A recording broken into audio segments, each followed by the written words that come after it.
4 key factors to mastering freestyle swimming: body rotation, head position, breathing, and stroke timing. By placing your attention on these factors, you can make a significant jump in your technical prowess and basic speed in the water. From there, you will have a solid foundation on which to push your performance to higher levels. If you like what you see here, please hit the subscribe button below to be the first to know about new videos and free premium content.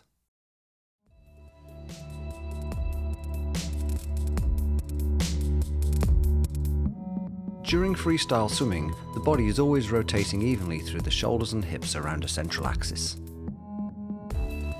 The rotation is approximately 45 degrees. This rotation is the same to both sides and doesn't change when you breathe.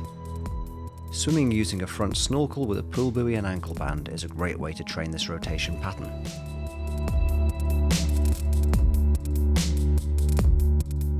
Aim to keep your head low in the water, but not so low that you have to lift the head to breathe in. Looking forward slightly with most of your forehead underwater is a good starting point. It will allow you to maintain a good body position in the water, quick access to the in-breath, and also make sighting and navigation in open water that much easier. The breath is almost continuous with minimal hold underwater. The goal is to blow out fully underwater so that your lungs are empty and that you are ready for a quick in-breath when you turn your head to breathe. Breathe in as soon as possible after your hand finishes the stroke at your hip. Turn the head to the side so that your mouth is just out of the water. Try not to lift the head or to look up to the sky. Instead, turn so that your eye line is towards the side of the pool. Think about stealing the in-breath so that you can quickly return your head to the water without disrupting the rhythm and momentum of your stroke.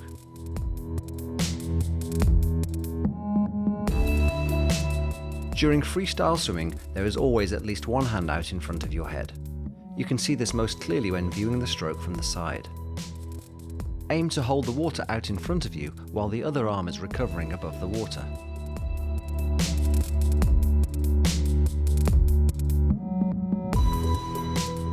At the front of the stroke, enter the water with your fingertips first. Be smooth and precise, trying to create as little disturbance on the water as possible. As your body rotates, extend the arm in front of you and imagine that you are reaching from your armpit and not your fingertips. The hand should not cross the midline of the body.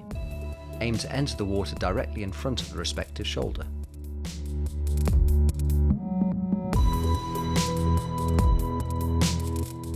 In freestyle, the wrist is always higher than the fingertips and the elbow is always higher than the wrist. This is called early vertical forearm. Look to keep your elbow high as your arm extends in front of you. Rotate through the shoulder and elbow as you press on the water with the forearm, wrist and hand.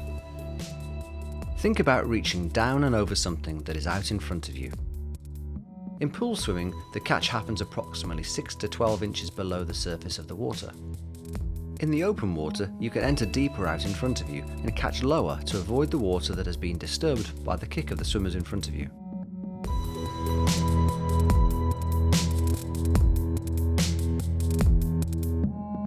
Your hands should never cross an imaginary centre line in front of your head or underneath your body. To understand this better, simply imagine swimming over the black line on the bottom of the pool. From the moment your fingers enter the water until the time they leave at the end of the press, you should always be able to see the line beneath you. Your fingers should point towards the bottom of the pool, and the arm should be bent at the elbow.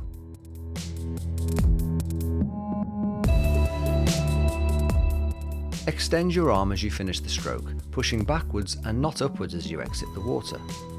You should aim to touch the side of the hip just before the hand exits the water.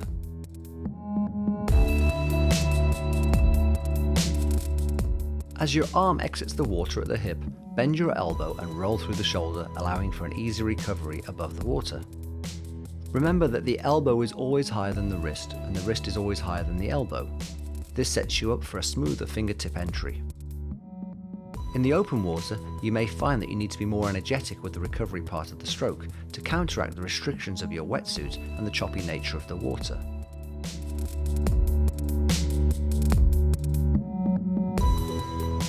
All swimmers have different rhythms and tempos to their kick. The kick aids buoyancy and propulsion. Whether you use a 2-beat or a 6-beat kick, the basic principles are the same. The kick should be continuous, rhythmic, and drive the speed of your stroke cycle. Very simply, you kick faster when you want to swim faster. Kick from the hip and aim to keep your movement fluid and small. Look to kick through the breath, meaning don't stop or pause your kick when breathing in.